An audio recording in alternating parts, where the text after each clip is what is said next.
సర్వమంగళ స్వరూపంతో ఉంటాడాయన. ఉండి అన్ని ప్రాణులకు కూడా విశేషమైనటువంటి ఉపకారం చేస్తూ ఉంటాడు. అంత గొప్పగా పరమశివుడు వెలిసినటువంటి క్షేత్రం అరుణాచలం.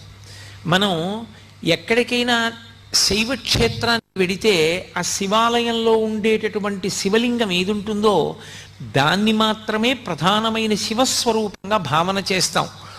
ఉదాహరణకి మీరు కంచి వెళ్ళారనుకోండి, ఏకాంబరీశ్వరలింగము అని ఆ కాంచీపురంలో ఉండేటటువంటి పృథివీలింగమే గొప్పది. ఆ పృథివీలింగ దర్శనం ప్రధానంగా చేస్తాం. మిగిలినవన్నీ కూడా పరివార దేవతలు ఇతరమైనటువంటి లింగాలు ఉంటాయి శివాలయంలో.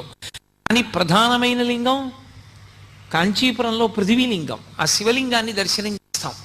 అరుణాచల క్షేత్రం దగ్గరికి వచ్చేటప్పటికి మాత్రం ఒక్కడే శివుడు అరుణాచలంలో ఉన్నటువంటి